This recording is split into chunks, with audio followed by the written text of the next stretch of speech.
Assalamualaikum warahmatullahi wabarakatuh. Salam sejahtera selalu. Selamat pagi anak-anak. Bagaimana kabar kalian? Semoga kalian senantiasa dalam keadaan sehat walafiat.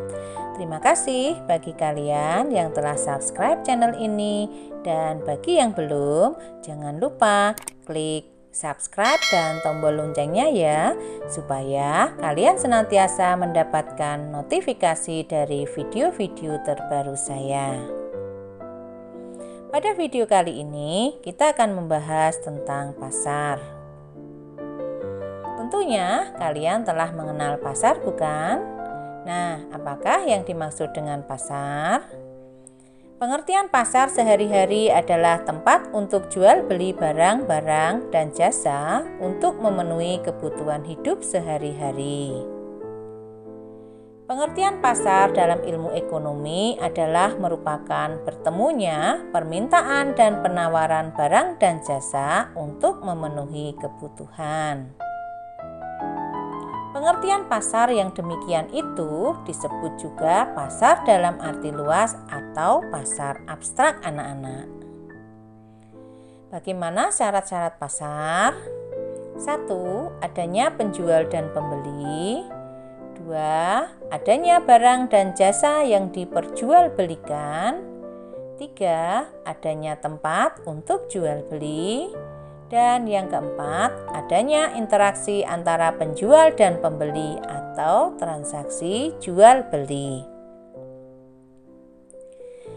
Bagaimana dengan fungsi pasar? Pasar memiliki beberapa fungsi, antara lain 1. Pasar sebagai sarana distribusi, yaitu merupakan tempat penyaluran dari produsen ke konsumen. 2. Pasar sebagai pembentuk harga, karena di pasar terjadi tawar-menawar antara penjual dan pembeli, sehingga terjadi harga keseimbangan atau harga pasar. 3. Sebagai sarana promosi. Pasar menjadi tempat promosi bagi produsen yang menghasilkan produk-produk yang baru maupun produk-produk yang lama. Kita lanjutkan dengan macam-macam pasar anak-anak. Ditinjau dari barang yang diperjualbelikan, terdiri dari beberapa jenis pasar. A. Pasar konsumsi, yaitu pasar yang memperjualbelikan barang-barang konsumsi untuk memenuhi kebutuhan hidup manusia. Contoh sayur-sayuran, buah-buahan, daging, beras, dan sebagainya.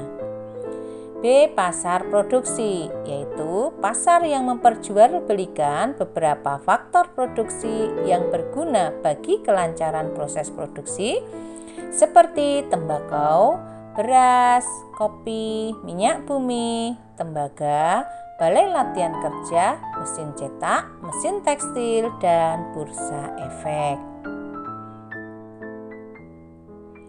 Jenis pasar yang berikutnya adalah pasar menurut waktu bertemunya penjual dan pembeli.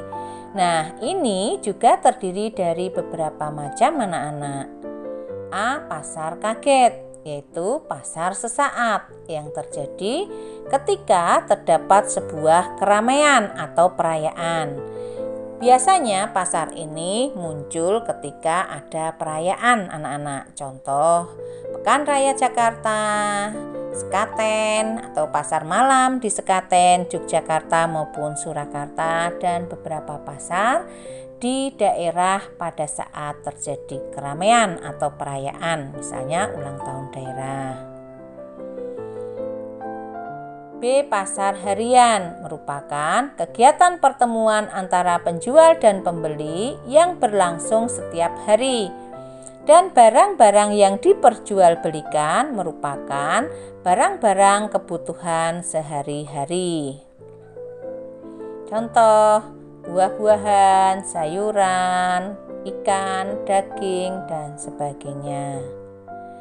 C. Pasar mingguan yaitu kegiatan pertemuan antara penjual dan pembeli yang berlangsung seminggu atau sepekan sekali. Contoh pasar mingguan yaitu pasar Kliwon, pasar Pon, dan lain-lain.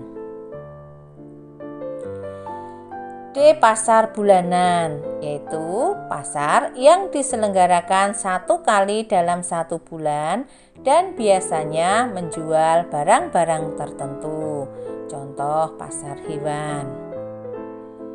E. Pasar tahunan, yaitu pasar yang diselenggarakan 1 kali dalam 1 tahun dan biasanya bertujuan untuk memperkenalkan produk baru. Contoh pasar malam di Sekaten, Yogyakarta maupun Surakarta. Juga di Pekan Raya Jakarta atau Jakarta Fair. Jenis pasar yang ketiga adalah pasar menurut luasnya kegiatan distribusi. Meliputi A. Pasar setempat, lokal atau tradisional, yaitu pasar yang hanya meliputi tempat tertentu. Contoh pasar buah apel di Malang, pasar sayur di Tawangmangu, dan lainnya. B. Pasar daerah, meliputi wilayah tertentu, misalnya wilayah kabupaten atau provinsi. Contoh pasar Johar Semarang, pasar Baru Jakarta, pasar Klewer Solo, dan pasar Beringharjo Yogyakarta. C. Pasar nasional, merupakan kegiatan pertemuan antara penjual dan pembeli yang meliputi wilayah suatu negara. Contoh pasar modal, pasar valuta asing, dan pasar bahan mentah. D. Pasar internasional, yaitu kegiatan pertemuan antara penjual dan pembeli dari berbagai negara di seluruh dunia.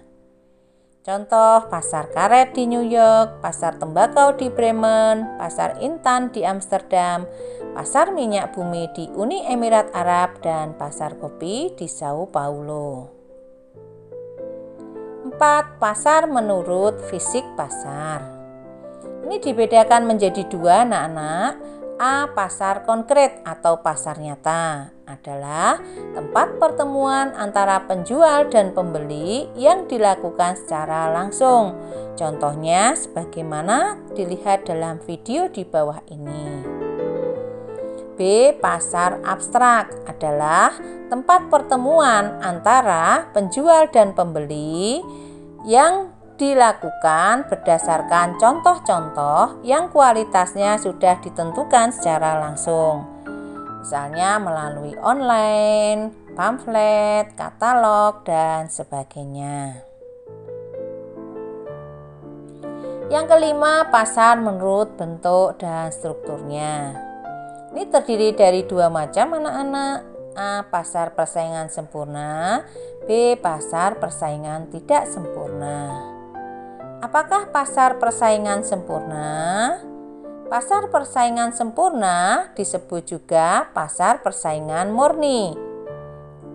Adalah pasar di mana terdapat banyak penjual dan pembeli, mereka sama-sama saling mengetahui keadaan pasar. Contoh pasar persaingan sempurna antara lain pasar hasil-hasil pertanian. Baik anak-anak, kita lanjutkan dengan ciri-ciri pasar persaingan sempurna. Coba kalian lihat pada video ini. Dalam video ini merupakan contoh pasar persaingan sempurna. Bagaimana ciri-cirinya? 1. Banyak penjual dan pembeli. Nah, dalam video ini banyak penjual dan pembeli. 2. Barang yang diperjualbelikan jenis atau homogen. Contoh di video ini adalah pasar buah anak-anak. 3. Penjual maupun pembeli memiliki informasi yang lengkap tentang pasar. 4. Harga ditentukan oleh pasar. 5. Semua faktor produksi bebas masuk dan keluar pasar. Dan 6. Tidak ada campur tangan pemerintah.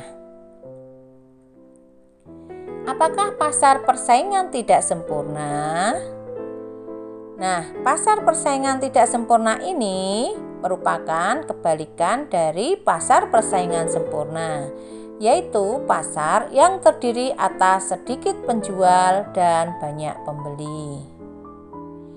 Pada pasar ini, penjual dapat menentukan harga barang dan barang yang diperjualbelikan jenisnya heterogen atau berbagai jenis barang. Apa ciri-ciri pasar persaingan tidak sempurna? Baik anak-anak, kita lihat. 1. Hanya ada 1 orang penjual. 2. Terdapat banyak pembeli. 3. Produk untuk pasar monopoli tidak memiliki barang pengganti atau substitusi yang dekat. 4. Adanya hambatan untuk masuk ke dalam pasar. 5. Barang yang diperdagangkan heterogen. 6. Penjual dapat memainkan harga sedangkan pembeli hanya menurut saja. Nah, itu tadi ciri-cirinya anak-anak. Kita lanjutkan jenis-jenis pasar persaingan tidak sempurna. 1. Pasar monopoli, yaitu suatu bentuk pasar di mana hanya terdapat 1 penjual yang menguasai pasar dan tidak ada barang pengganti. 2. Pasar oligopoli, yaitu suatu pasar di mana penawaran satu jenis barang dikuasai oleh beberapa perusahaan. Contohnya produk batu baterai, pasta gigi, sabun mandi, air minum mineral, sepeda motor, aki, ban, dan ban mobil maupun ban sepeda motor. 3. Pasar monopolistis, yaitu suatu bentuk pasar di mana terdapat banyak produsen yang menghasilkan barang dengan jenis yang berbeda. 4. Pasar oligopsoni, yaitu suatu kondisi pasar di mana terdapat beberapa pembeli. Masing-masing pembeli mempunyai peran cukup besar untuk mempengaruhi harga barang yang dibelinya. Gimana Nana? Sudah paham? Bagian yang terakhir adalah peranan pasar. Beberapa peranan pasar antara lain 1. Bagi produsen dapat membantu memperlancar penjualan hasil produksi dan dapat pula digunakan sebagai tempat untuk mempromosikan atau memperkenalkan barang dan jasa hasil produksi. Bagi konsumen dapat mempermudah untuk memperoleh barang atau jasa yang dibutuhkan. Bagi pembangunan dapat menunjang kelancaran pembangunan yang sedang berlangsung, membantu menyediakan segala macam barang dan jasa yang bermanfaat bagi pembangunan. Dan yang keempat, bagi sumber daya manusia, memperluas lapangan kerja dan mengurangi pengangguran. Untuk memperdalam wawasan kalian, silahkan kalian kerjakan kuis berikut ini anak-anak. 1. Jelaskan pengertian pasar dalam ilmu ekonomi. 2. Sebutkan 4 syarat pasar. 3. Jelaskan 3 fungsi pasar. 4. Sebutkan 4 ciri pasar persaingan sempurna. 5. Sebutkan 4 ciri pasar persaingan tidak sempurna. 6. Jelaskan peranan pasar bagi produsen, konsumen, pembangunan, dan sumber daya manusia. Video berikutnya kita akan membahas tentang kewirausahaan.